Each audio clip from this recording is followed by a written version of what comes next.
नमस्कार दोस्तों, हिंदी मंजूषा चैनल पर आपका स्वागत है। आज का विचार मंथन रतन टाटा जी के जीवन की सच्ची घटना पर आधारित है।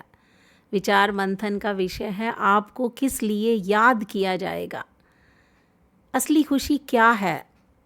खुशी अपने आप में एक ऐसा शब्द है जिसे सुनने से हमारे अंदर खुशी का अनुभास होने लगता है, हैप्पीनेस की फीलिंग आने लगती है। आखिर हम कैसे खुश रह सकते हैं? कौन सी छोटी छोटी बातें हैं जिन्हें अपनाकर हम अपनी ज़िंदगी में खुशी पा सकते हैं? असली खुशी क्या होती है?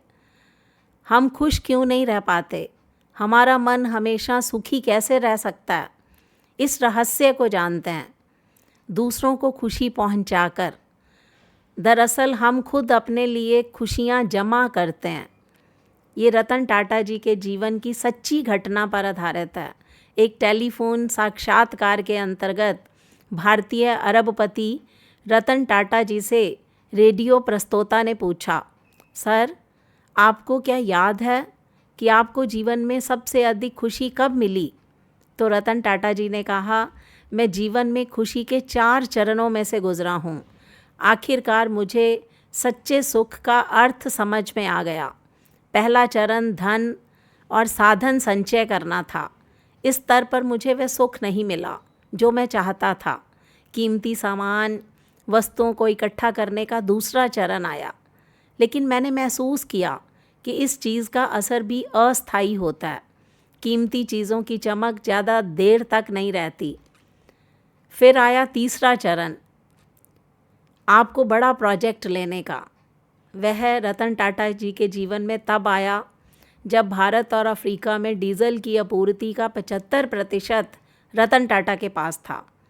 उन्होंने कहा, मैं भारत और एशिया में सबसे बड़ा इस्पात कारखाना मालिक हूँ, लेकिन यहाँ भी मुझे खुशी नहीं मिली जिसकी मैंने कल्पना की थी।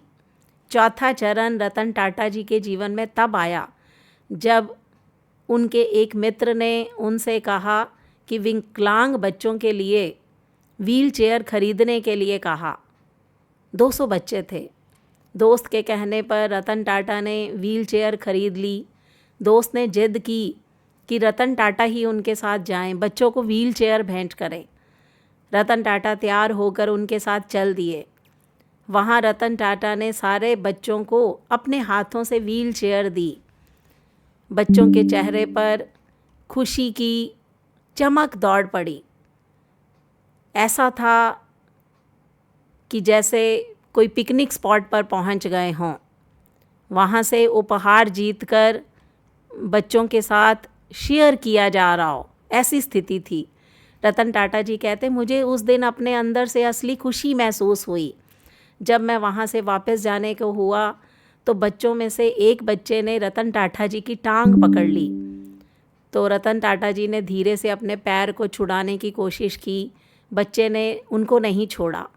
उसने रतन टाटा जी के चेहरे को देखा, उनके पैरों को कसकर पकड़ लिया, झुक गया और रतन टाटा जी ने बच्चे से पूछा, क्या तुम्हें कुछ और चाहिए?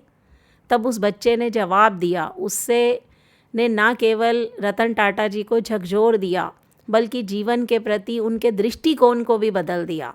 उस बच्चे ने कहा, मैं आपका चेहरा याद रखना चाहता हूँ ताकि जब मैं आपसे स्वर्ग में मिलूँ तो मैं आपको पहचान सकूं, एक बार आपका धन्यवाद कर सकूं। ये शानदार सच्ची घटना पर आधारित एक कहानी सी है जो हम सभी को अंतर मन में झांकने के लिए मजबूर करती है। यह हमें मानना चाहिए कि इस जीवन, संसार, सांसारिक गतिविधियों को छोड़ने के बाद हमें किस लिए याद किया जाएगा। क्या कोई आपका चेहरा फिर से देखना चाहेगा? ये दोस्तों अपने आप में बहुत मायने रखता है। तो रतन टाटा जी को आज हम याद कर रहे हैं।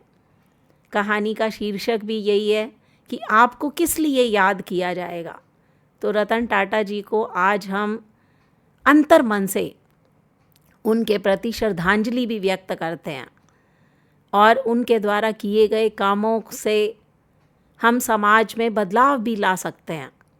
तो बच्चों, दोस्तों, ये रतन टाटा जी के जीवन से संबंधित छोटी सी घटना जो कि हमें सीख दे सकती है। ये आपको कैसी लगी? इस पर अपनी प्रतिक्रिया दीजिए। हिंदी मंजूषा चैनल को सब्सक्राइब कीजिए। मिलते हैं अगली वीडियो में, तब तक के लिए बाय बाय।